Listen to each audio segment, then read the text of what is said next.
Olá pessoal, tudo bem? Estamos começando mais um podcast do Grupo Marca. E olha, hoje nós vamos conversar com a advogada dos policiais. Em Santa Catarina todo mundo conhece. É a doutora Mariana Lixa. Doutora, muito obrigado por ter aceito o nosso convite para bater um papinho. Eu que agradeço, é uma honra, Enio. Doutora, me diga uma coisa, para começo de conversa, né?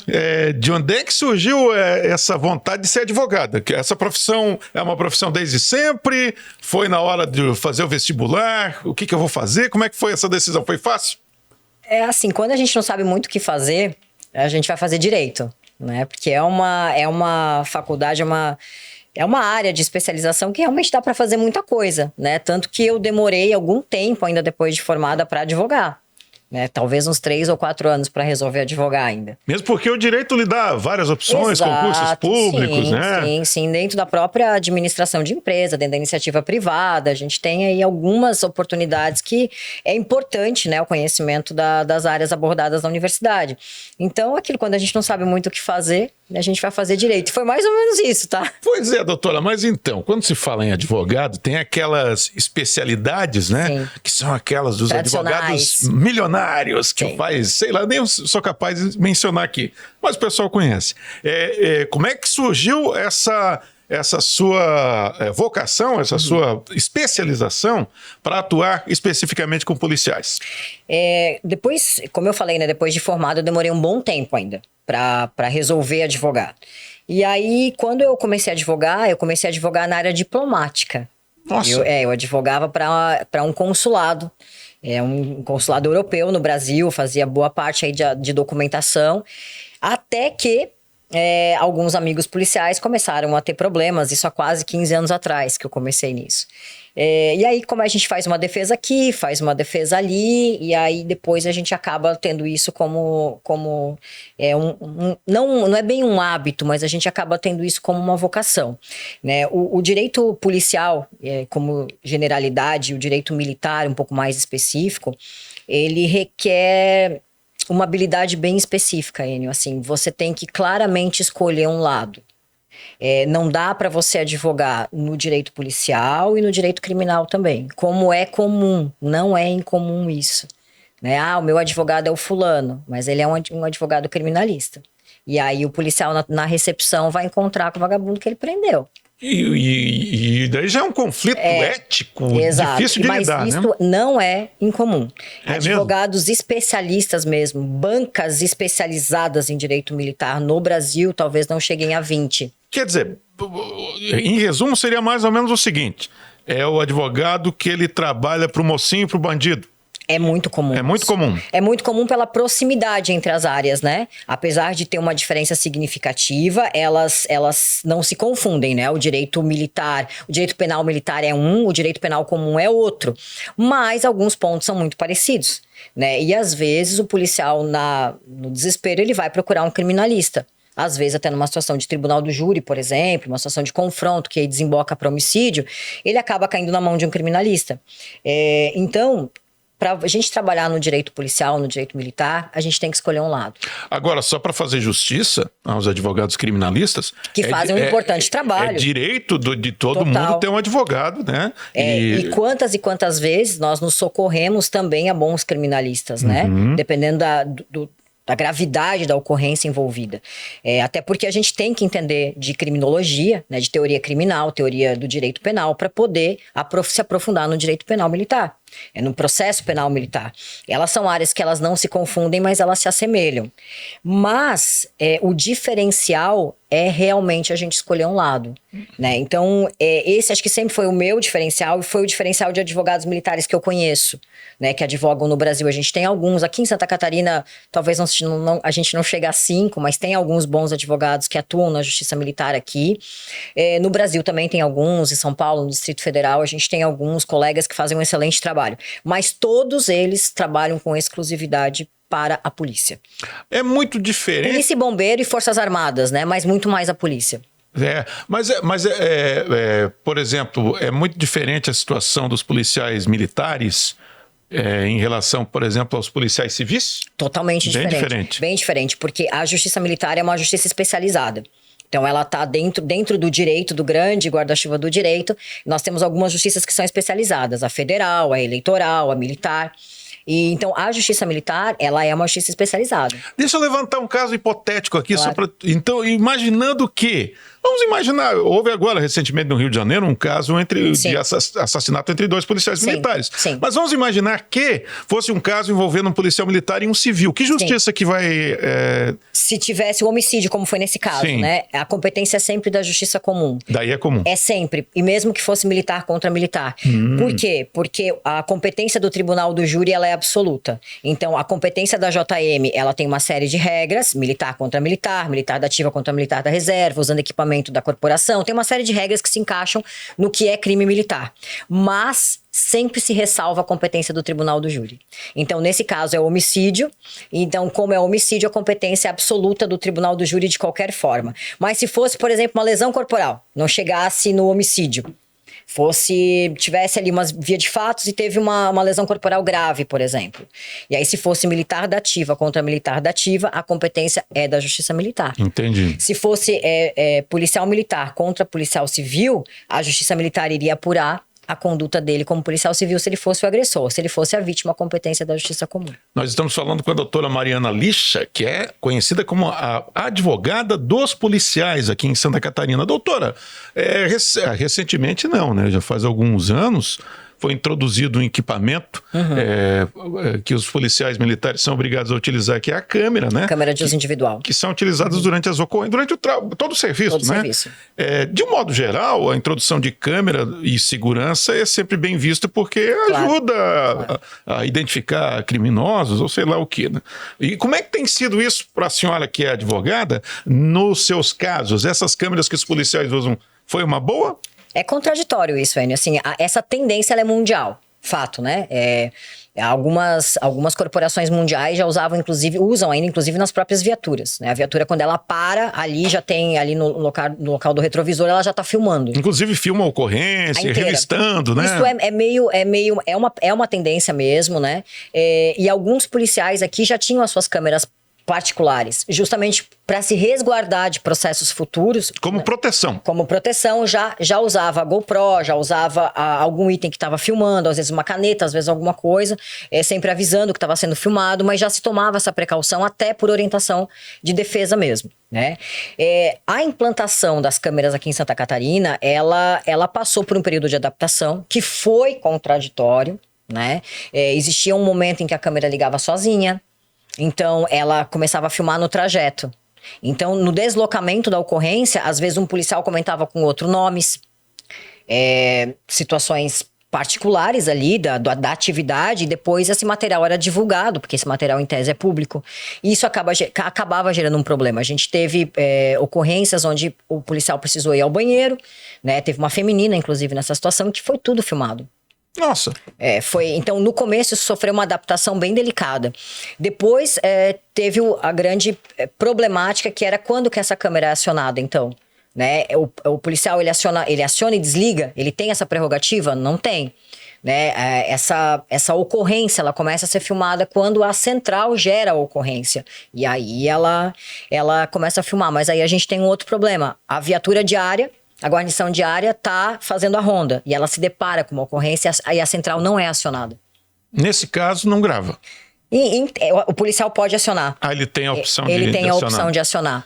Mas e se não aciona? E se chega para atender aquela ocorrência, a ocorrência desanda? Não dá nem tempo sequer de fazer. O que deve ser bastante comum. E aí toma processo. Né? Aí toma processo. Daí o policial é processado porque ele não acionou a câmera. Sim, isso em tese é crime militar. Aí é que a senhora entra explicando que... É transgressão disciplinar, porque você está afrontando uma norma interna da corporação. Existe um POP para isso, né, para o uso dessas câmeras.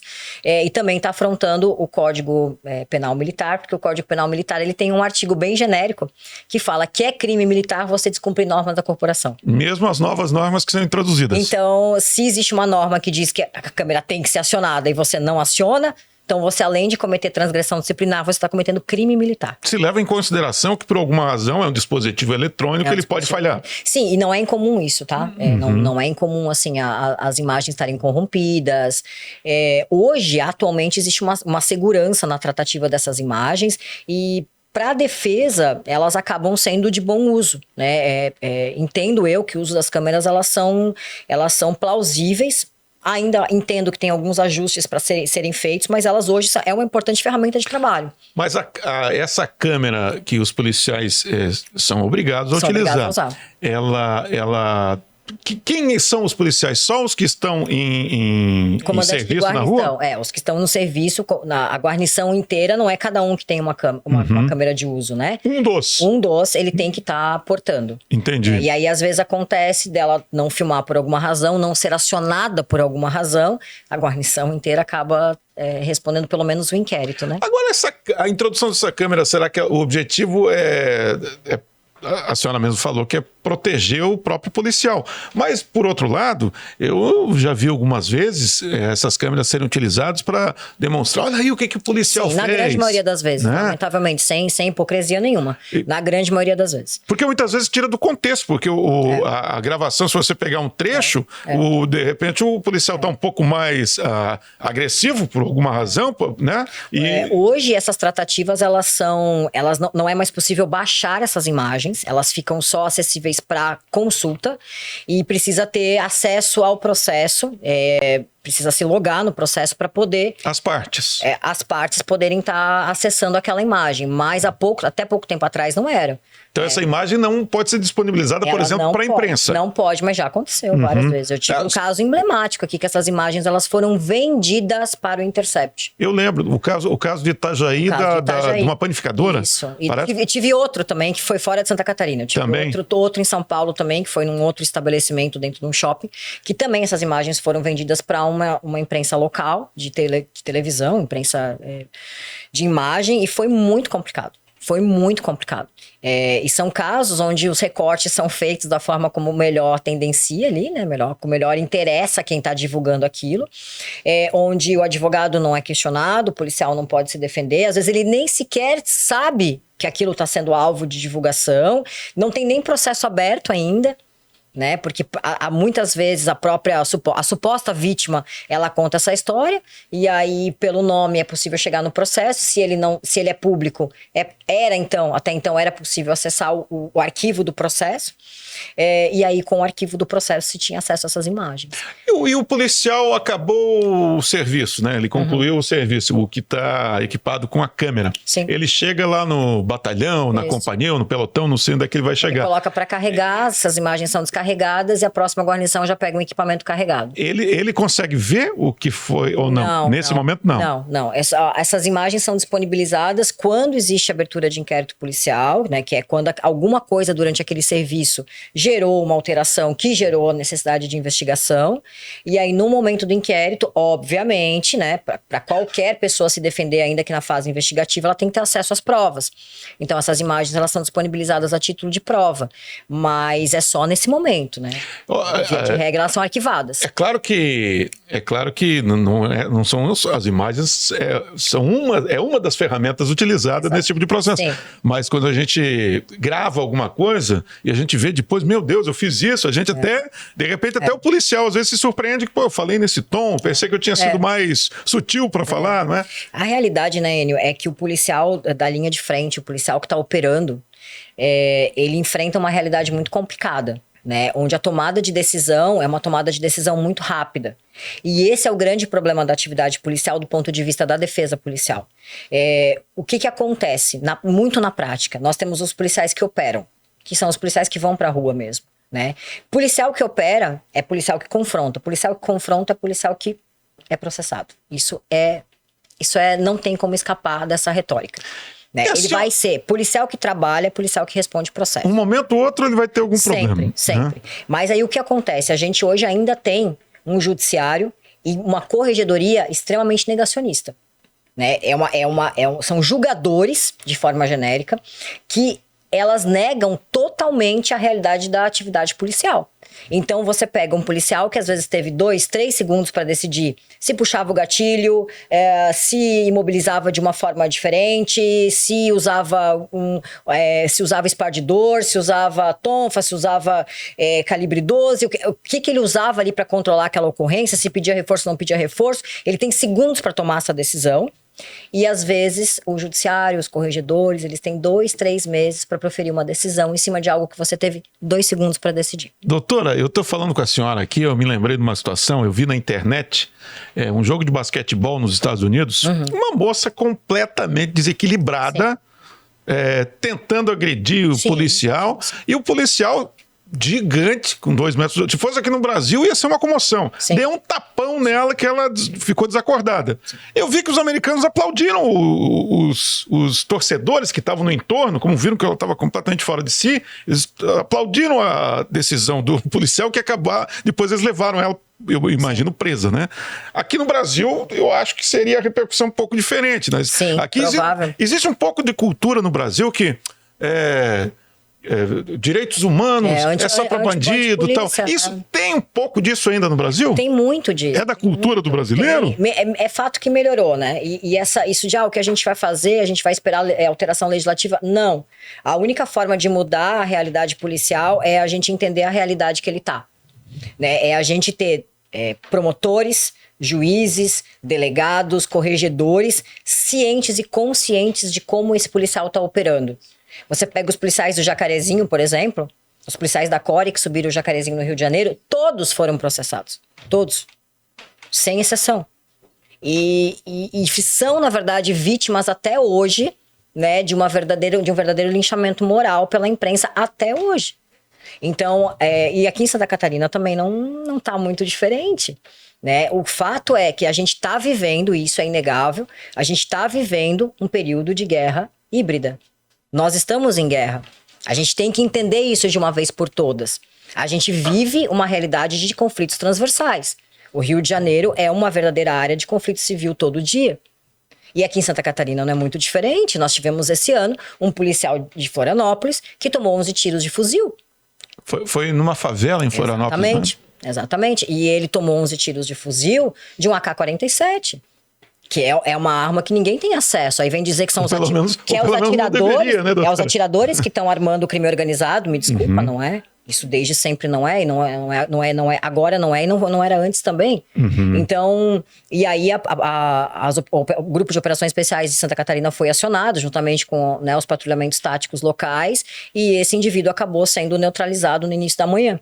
Né? Então, é inegável que a gente vive um período, uma época, e que não sei se tem volta, de realidade de uma guerra urbana. Né? As guerras híbridas, elas estão presentes na vida do policial e presentes na nossa vida. A gente só precisa compreender isso.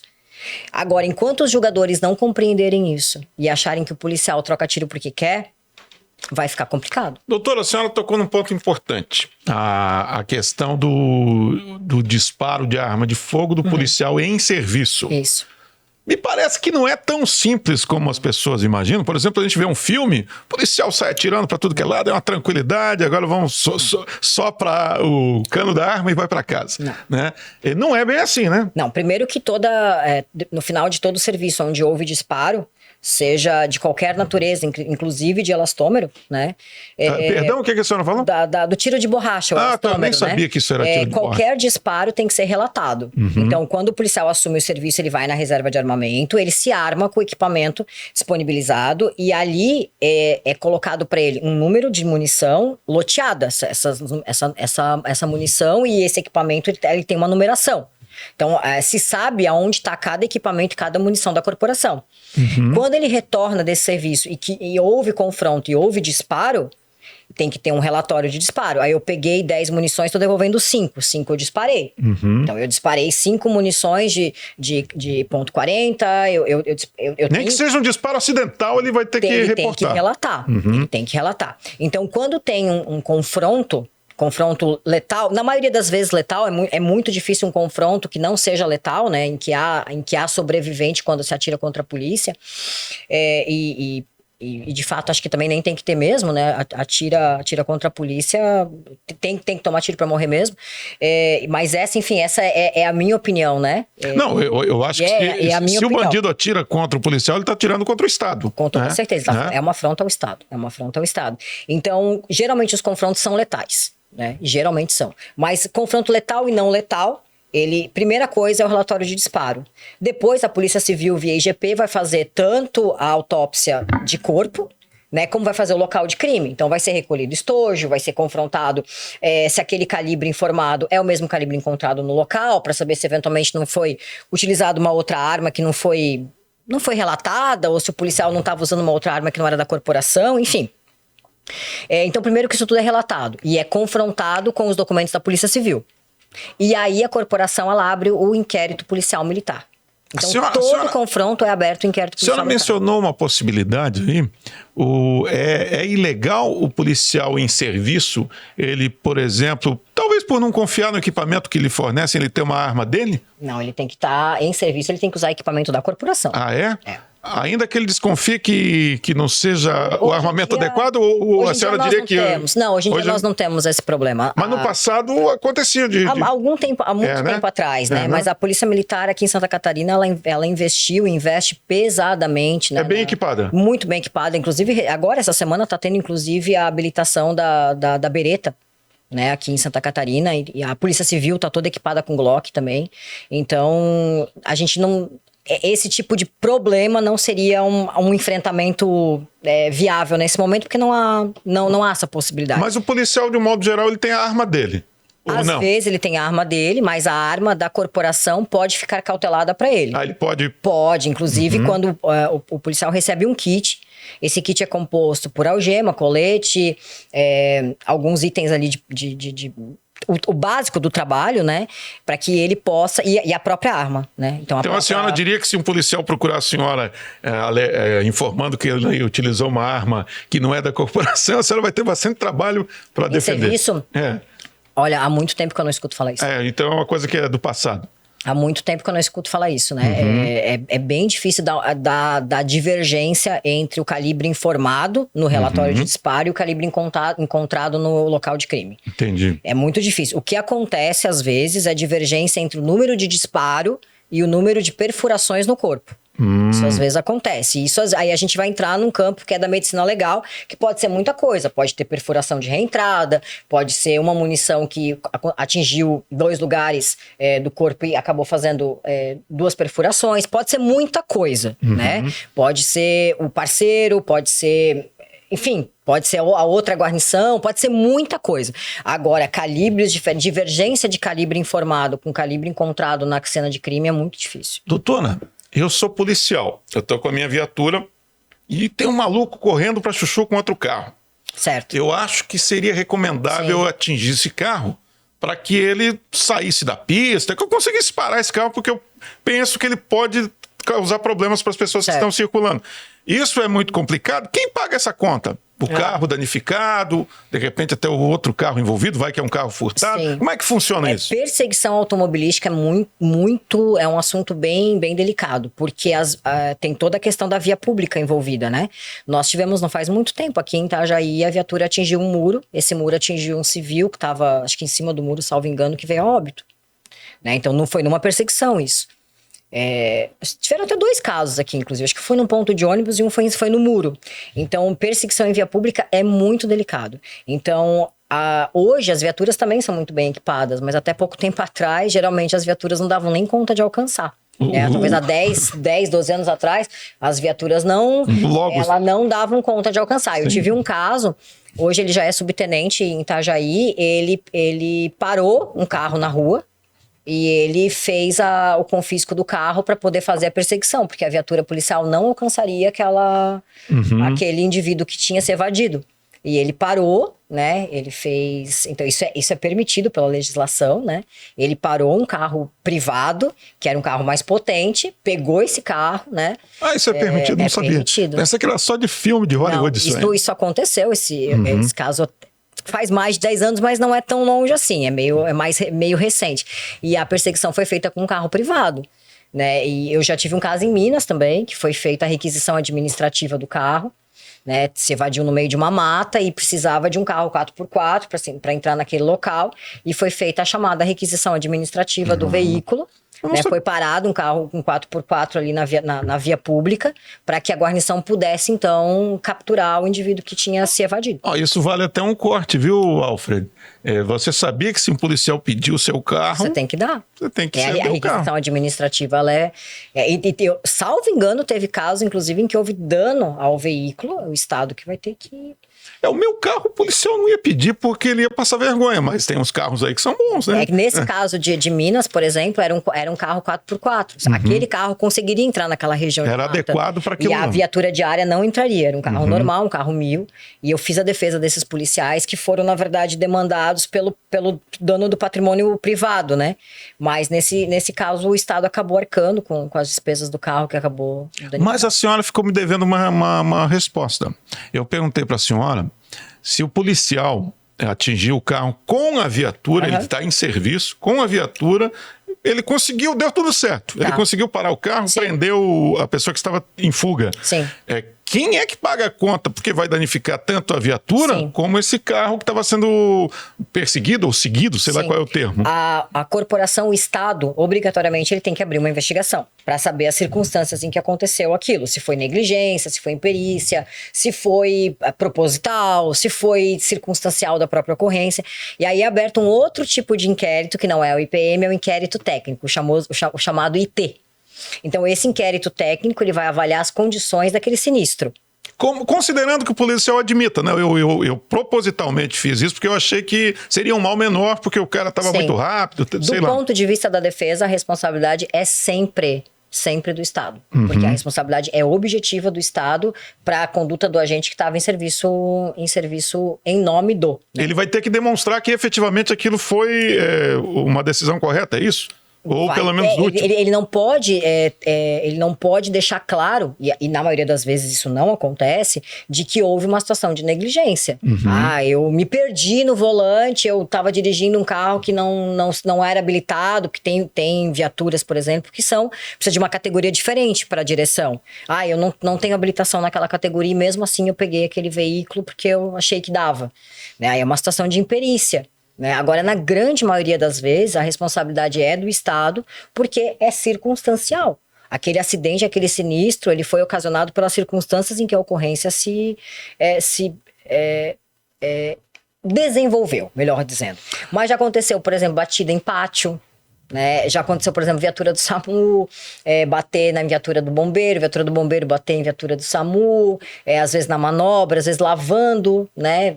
Algum carro acontece, o bombeiro, por exemplo, tem caminhões grandes, né? Que às vezes é de difícil manobra, né? Eu já tive caso de sinistro aquático, eu já tive caso em que o policial militar atropelou de jet ski um banhista, e esse banhista foi a óbito. E aí ele quase respondeu um homicídio. Depois a gente acabou conseguindo, na Justiça Militar mesmo, ele foi desqualificado, porque foi próprio da ocorrência, ele não tinha nem como saber que tinha alguém ali naquela região, que nem era uma região permitida para nado, né? Mas acontece também sinistro aquático, sinistro aéreo, né? As duas corporações aqui em Santa Catarina, do Bombeiro e da Polícia Militar, elas têm helicópteros, aviões, né? Então a gente tem aéreo, marítimo e terrestre. Existe alguma possibilidade dessa conta sobrar pro policial que estava conduzindo a viatura? Existe. Se houve uma negligência premeditada e proposital, né? Como aconteceria em qualquer lugar. Se houve o dolo, lugar, né? Que na verdade a negligência nem seria uma modalidade de dolo, mas ela sendo proposital e premeditada, ela entra, ela já sai da culpabilidade e entra no dolo. E aí, se há o dolo de provocar aquele acidente, né? Provocar aquele sinistro e aquele dano, aí vai ficar um pouco mais difícil defender. Mas eu já tive, por exemplo, disparo de armamento dentro de viatura. O policial, às vezes, no manejo ali, acidental, acabou disparando e abriu um buraco no chão da viatura. Há muitos anos atrás eu me lembro dessa ocorrência. Às vezes acontece, né? Às vezes acontece. E também existia, algum tempo atrás, as más condições das viaturas. Hoje a frota muito boa. Mas há algum tempo atrás existia um sério problema de manutenção e de condição de tráfego desses veículos, né? Então, de pneus com problema, né? De freios com problema, de viaturas realmente em estados muito precários. Isso, me lembro que há uns 10 anos atrás, a gente encontrava batalhões assim em estados complicados, né? Os últimos comandos, os últimos governos estaduais investiram muito, né, nisso, e hoje hoje esse problema tá sanado praticamente, né? As viaturas elas são descartadas quando não servem mais. Doutora, tem uma história que o pessoal sempre fala, são esses mitos urbanos, né? Que eu queria saber se é verdade. Sim. Tem a Polícia Militar Ambiental. Tem. Né?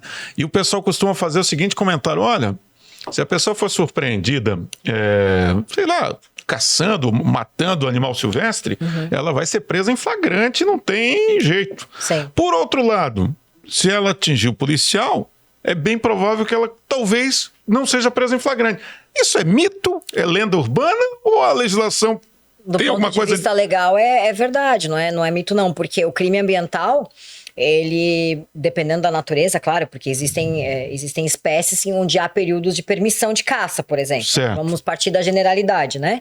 O crime ambiental, o flagrante, ele é automático, ele é imediato, né? Muitas vezes a fiança, ela é quase inatingível, né? O processo é pesado, o processo ambiental, ele é pesado. O homicídio, o flagrante, pode até existir, porque o flagrante é o que está acontecendo ali na hora, mas a conversão em prisão preventiva, ou seja, levar aquele agente preso, depende de uma ordem judicial para isso. E às vezes não preenche o requisito, às vezes sai na custódia, por exemplo. Né? Já o crime ambiental, não. Que absurdo, pior que então procede esse... É claro que hoje existe o direito ambiental, que não é a minha área, mas o direito ambiental também tem um ramo de especialidade muito grande, e as defesas estão cada vez melhores também. Claro. Né? Mas, via de regra, a rigorosidade da tratativa do preso por crime ambiental, ele tem um rigor legislativo pesado, e às vezes até mais pesado do que o próprio crime de homicídio, porque o crime de homicídio ele é relativo, né? Ele pode ser homicídio culposo, por exemplo. Eu não quero falar besteira aqui, mas parece que a Constituição Federal prevê a inviolabilidade do lar, né? Não é isso? Como é que funciona? Me parece que foi até o caso desse policial que foi morto em Florianópolis, talvez eu esteja enganado, mas eu me lembro de uma ocorrência assim, o policial... em busca de um criminoso, esse criminoso entrou numa casa que não era dele, e o policial entrou... Não, mas ali ele está em flagrante, ele está autorizado. Não tem problema, não. Ele pode entrar, inclusive no interior da casa? Pode. Até não faz muito tempo, foi um confronto também, o indivíduo acabou indo a óbito, esse indivíduo, ele estava armado com uma faca, a guarda municipal de Itajaí que atendeu essa ocorrência, a guarda municipal é armada, ele... investiu contra os guardas que não conseguiram neutralizar, ele estava com uma faca e aí a faca perto da arma de fogo, ela é controversa também, ela é mais letal, né? O indivíduo armado com uma faca, com uma lâmina, ele é mais letal do que o indivíduo armado com uma arma de fogo, dependendo da distância. É mesmo? Eu não sabia desse conceito. Em função da proximidade, certo? Da distância, da circunstância em que ele se encontra, uma faca, ela está em pronto emprego. A arma nem sempre, né? Então, existem várias e várias discussões bem doutrinárias e técnicas sobre isso, mas não se tenha dúvida. A lâmina, ela é mais letal que a arma de fogo, dependendo a curta distância, ela é mais letal e precisa de uma técnica muito, muito específica para poder neutralizar com uma arma de fogo um indivíduo armado com uma lâmina. E esse indivíduo estava com uma faca, o guarda municipal não conseguiu neutralizar ele com a taser, não acertou os disparos de arma de fogo, ele começou a entrar em várias casas no bairro, aí ele alcançou os telhados, começou a pular de telhado em telhado, ele invadiu aproximadamente 10 ou 12 casas. E até que a polícia militar foi acionada para reforço, e aí foi a polícia militar que acabou alvejando ele foi a óbito em uma das casas. Mas ele entrou em 12 casas. Ele entrou em ele estava entrando em uma casa atrás da outra. E é claro que o morador dá graças a Deus que Mas e antes da guarda chegar, também, né? Ele já tinha entrado numas 3 e furtado essas casas também. Além disso. Eram casas muito coladas, ele estava entrando, aí ele pegava uma coisa que, tanto que a faca que ele utilizava, ele tinha pegado em uma das casas. Certo. Né? Então, essa relatividade, né, do ambiente residencial, da inviolabilidade, ela tem que ser relativizada numa situação de flagrante. Entendi. Né? Porque ali a preservação da ordem, da paz e da própria integridade física da sociedade, ela é prioridade ali no atendimento da ocorrência. Né? Doutora, o sujeito que é, por exemplo, jornalista, ele está de folga ou ele está de férias, ele vê alguma coisa, ele pensa, você está de brincadeira, eu estou de férias, cara. Sim. Mas acabou de cair aquele poste. Grava você, cara, eu estou de férias, não tem nada a ver com isso. Me parece que o policial não tem essa opção, né? A atividade policial, ela é permanente e exclusiva. Ou seja, já tá, isso a gente tem, claro, isso está nos nossos regulamentos internos, né? Tá nas legislações ordinárias, complementares, estaduais que a gente tem, mas ela também está em decretos bem antigos. Aí a gente tem o R200 também, que é um decreto antigo, federal, que ele já diz o que é a atividade policial, né? O que é o pronto emprego, e ali a gente tem bem clara a definição de exclusividade, né? E continuidade e permanência.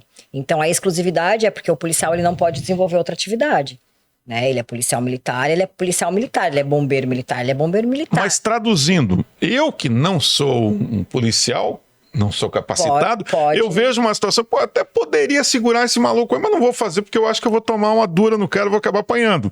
Mas o policial não tem essa opção. Não, mesmo que ele esteja de sunga na praia, ele pensa ficar... Tem o dever de agir, né? Ele tem que intervir na...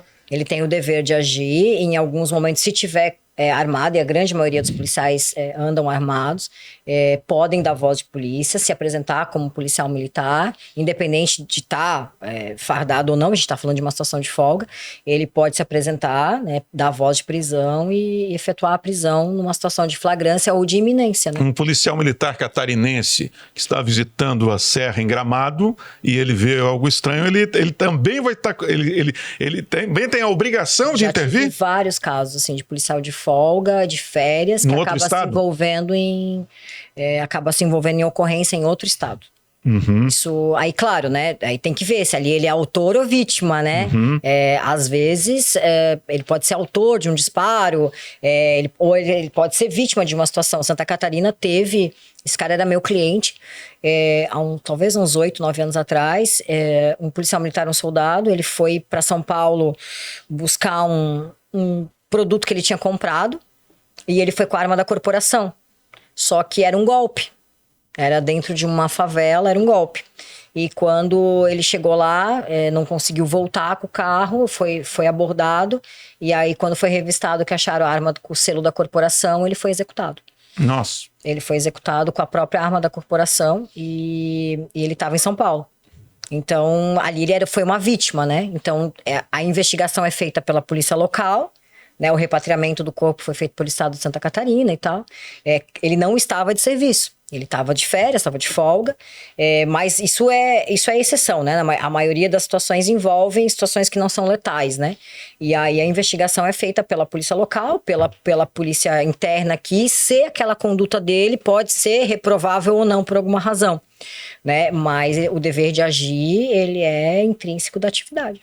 Estamos conversando com a doutora Mariana Lixa, ela é considerada a advogada dos policiais de Santa Catarina, mas atua, obviamente, como qualquer advogado no Brasil inteiro, sim, basta ser chamada, né, doutora? Sim. Mas, doutora, e com relação ainda a essa questão dos militares, os bombeiros também são militares. São militares estaduais. O que difere a corporação dos bombeiros militares dos policiais militares, se é que há diferença? A finalidade, né? Só a finalidade. A finalidade da polícia militar e da atividade bomberil, elas são definidas pelas constituições, né?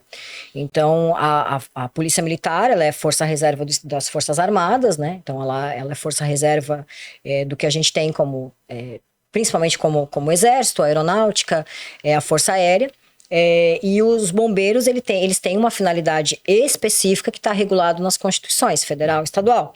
E é claro que a gente tem os estatutos, os regulamentos que também definem as atividades, mas elas são atividades bem distintas que não se confundem de maneira nenhuma. E onde é que eu queria chegar? Porque o policial militar, hoje em dia é bem comum, mas eu lembro que no passado os policiais costumavam muito utilizar transporte público para ir para casa. Hoje eu acho que é bem raro, pelo menos eu não sei se isso acontece. Deve acontecer, mas de uma proporção menor, né? Sim. E eu acho que eles evitam o transporte público por razões óbvias, né? Sim. A possibilidade de ter um vagabundo ali no transporte público e tal. E os bombeiros, não é difícil de você confundir um bombeiro militar com um policial militar, né? Eles talvez tenham a necessidade de ter uma arma, até por isso, para defesa pessoal. Como é que é essa relação do bombeiro e a arma? Sim. Nós tivemos essa semana, né, um major do bombeiro no Rio de Janeiro que foi executado pelos traficantes locais, né? Esse assunto, inclusive, é um dos mais falados aí na mídia nacional. O major do bombeiro estava desaparecido e acabou realmente sendo executado. O bombeiro militar aqui em Santa Catarina, ele não tem o porte de serviço, né? Ele não anda armado, né? Mas se ele tiver uma arma particular, ele não tem a necessidade de ter um CR, por exemplo, e ter uma arma acautelada no CR dele, né? Como um civil, por exemplo. Ele pode fazer isso, cautelar essa arma no Centro de Material Bélico do Bombeiro de Santa Catarina, e aí esse porte dele, ele tem o porte autorizado, diferente do CR, que não é porte, né? O CAC não tem porte, que fique claro. O bombeiro, ele até teria esse porte regulamentado pelo CMB do bombeiro, mas o serviço ostensivo não é tirado armado, né? A ostensividade armada é feita pela Polícia Militar. Então, mas então, se ele utilizar uma arma autorizada durante o momento que ele está de serviço, ele está cometendo uma irregularidade? Não. Se a arma está cautelada no nome dele, a arma tem registro, né, tem a documentação, ela é controlada pelo material bélico, ele tem toda a documentação em dia, não é um calibre permitido, ele não vai ter nenhum problema. Eu já tive um caso desse, já tive o caso de um sargento do bombeiro que tinha uma arma em casa e ele acabou tendo um problema, acabou tendo um disparo, e a investigação ocorreu internamente, claro, mas acabou sendo resolvido. Ele não comete nenhuma transgressão disciplinar. Tá, mas se esse bombeiro em serviço, ele empregar a arma dele... Não, ele não pode fazer isso. Não pode fazer isso, porque a necessidade de uso de força letal, ela é destinada à Polícia Militar. O que tem que se fazer é chamar a polícia. Chamar a Polícia Militar. Certo, chamar a Polícia Militar, em alguns lugares a Guarda Armada, se for o caso, a Polícia Civil, se for o caso, né? Mas alguma força armada, né? O bombeiro não é força armada. Qual foi o caso mais inusitado que a senhora lembra, que a senhora teve que atender como advogada de policiais? Mas são vários. São tantos os emocionantes quanto os difíceis, aqueles que a gente não acredita que vai dar certo, né? Os que ainda estão em trâmite, né? Os que... É caso de júri, às vezes tem caso de reintegração, né? Que são casos pesados. Quer dizer, um policial que foi excluído e que... ele retorna. Eles retornam. Os casos de tortura são casos muito pesados, né? Os crimes de tortura são bem comuns em Santa Catarina, né? A condenação de policiais por tortura, infelizmente, é bem comum, né? Então, o grande problema da tortura é que existe a perda do cargo. Quer dizer, segundo a minha tese, não perde o cargo, mas segundo o judiciário, e agora mudando um pouco, o judiciário tem mudado um pouco, mas a regra é que perde o cargo. Então é muito grave um processo de tortura. Por que a sua interpretação é de que não deveria perder o cargo? Porque a lei de tortura fala que o agente que comete o crime de tortura, ele perde o cargo. Certo. O policial militar, ele perde o cargo. Isso quando tortura era crime comum. De 2017 para frente, tortura passou a ser crime militar.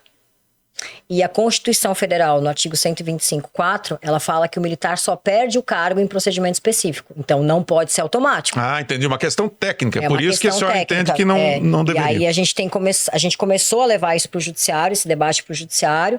Tivemos as primeiras decisões aqui em Santa Catarina, mandando reintegrar esses policiais. Eu consegui levar alguns casos para o STJ, alguns casos para o STF. Consegui abrir repercussão geral do tema, eu e mais alguns advogados. Porque a gente entende que, sendo crime militar, não pode ter perda do cargo, né? Poderia antes de 2017, mas, embora desproporcional, havia um comando legislativo que permitia. De 2017, sendo crime militar, não, porque a Constituição impede. Justamente porque o legislador, quando ele colocou o cargo de policial militar, ele já pensou como uma atividade altamente exposta à possibilidade de responder processo. Então, o legislador, ele protegeu a atividade policial de que, olha, se você tiver alguma situação que você tenha que perder o seu cargo, você tem que ter um procedimento para investigar. Se aquilo que você fez, você pode ser condenado, mas não perder o cargo. São coisas diferentes. Você pode ser criminalmente condenado, mas manter a sua condição de policial militar.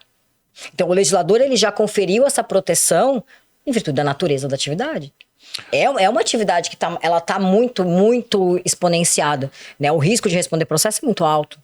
Uma outra situação que a gente... Eu tô trazendo aqueles clássicos clichês de filme, né?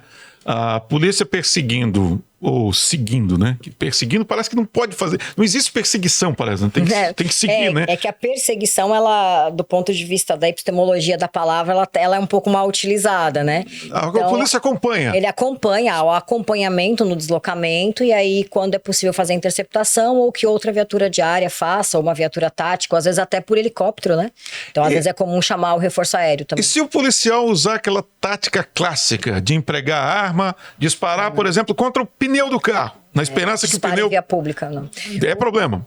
O disparo, e isso não é só para policial, tá? Qualquer atirador, seja o operador policial, civil ou militar, quanto o atirador esportivo, se for o caso. Mas quando você saca a tua arma é para atirar. Não existe isso de sacar a arma para dar tiro para cima, sacar a arma para dar tiro pro chão, sacar a arma para dar susto. Não existe, né? A arma, ela é empunhada para ser gatilhada. Então, ela não é objeto de dar susto em ninguém, né? E um disparo em via pública tentando acertar um pneu em movimento é algo que coloca em risco a incolumidade de quem está passando na rua, tá se partindo do princípio que aquilo é uma avenida, uma rua, local onde tem civis transitando. Então, o risco daquele disparo acertar alguém que não tem nada a ver com aquela ocorrência é altíssimo. Então, não existe isso de botar o corpo para fora. Não é que não existe, obviamente que já aconteceu. Mas hoje, os atuais regulamentos, os atuais procedimentos operacionais, eles não prevêem essa técnica. Isso não é técnica policial. Né? A técnica policial, o confronto é desembarcado. É desembarcado em pé. Então a viatura para, existe uma forma de sair, né? Onde a guarnição ela sai, cada um para um lado. Existe uma técnica policial de posicionamento para fazer confronto, esperando o confronto, né? Deixa eu continuar em Hollywood com a senhora, então. Claro. E a polícia aqui na região norte de Santa Catarina, certo. O policial está seguindo até a divisa com o Paraná. Pressupõe-se que a partir da divisa, nos Estados Unidos tem aquele negócio, aquela clássica cena, opa, parei porque eu cheguei na divisa com o estado vizinho, não posso atuar lá. Como é que funciona aqui no Brasil? Tem que ser acionado o comando local, né? E efetivamente ele não deve continuar seguindo? Ele continua? Ele continua, porque o risco de se perder o alvo é enorme, né? É raro acontecer isso, mas aqui a gente está na divisa com o Paraná, por exemplo, né? Ali na região de Mafra também é uma região que é muito próxima. Tem um trecho em Itapoá, por exemplo, que eu lembro que tem uma rodovia ali que eu não lembro qual é o nome, que ela entra no Paraná e volta para Santa Catarina, mesma via, não me lembro qual que é o nome. Vai ter, obviamente, que o advogado vai ter uma dificuldade de competência aí na situação de se desenvolver para um processo. Mas, via de regra, isso se resolve. Até porque as polícias se conversam e... Ainda mais quando são cidades limítrofes, né? Quer dizer, não é uma coisa tão rigorosa que o policial atravessou para o estado vizinho. Porque a manutenção da paz, da ordem e o controle da ocorrência é prioridade, né? Então, agora não há esse rigor de... É claro, o que não pode é, sem autorização, o policial ir para uma jurisdição que não é dele, às vezes até local, de cidade para cidade mesmo, sem autorização do comando, sem que aquela operação seja autorizada. Por exemplo, guarnições especializadas, como o Batalhão de Operações Especiais. Quando ele vem para prestar apoio numa outra cidade, ele se desloca do quartel, são guarnições aquarteladas, ele se desloca do quartel para prestar apoio numa operação de Joinville, por exemplo. Isso está autorizado pelo comando. Ele não pode simplesmente, não tenho nada para fazer, vou dar um pulinho lá. Isso não pode, né? Essas operações que envolvem ultrapassagem do limite de atuação ordinário, elas são autorizadas pelo comando. Sempre, né, os comandos eles estão cientes e autorizam esse tipo de situação. O que não é incomum, né? É relativamente comum. Eu mencionei isso justamente por causa daquela coisa cinematográfica, que eu tenho certeza que as pessoas que não são especializadas têm a mesma impressão, né? Não, imagina, se não se deixar de acontecer, e o cara se perde aí porque ultrapassou a barreira do estado, imagina o risco que aí vai cometer crime no estado vizinho. É verdade. Doutora Mariana Lixa, advogada dos policiais. A gente poderia ficar falando aqui 3 horas, porque os assuntos são muito legais. Eu espero, inclusive, que a senhora volte outras vezes para a gente bater papo. Tenho certeza que a repercussão vai ser muito grande. Muito obrigado por ter aceito o nosso convite. Eu que agradeço. Até uma próxima. Até, Enio. Muito obrigada. Olha aí, conversamos hoje aqui no podcast do Grupo Marca com a doutora Mariana Lixa, advogada dos policiais de Santa Catarina, que mora lá em Itajaí, mas atende no Brasil inteiro. Tchau, pessoal. Até uma próxima.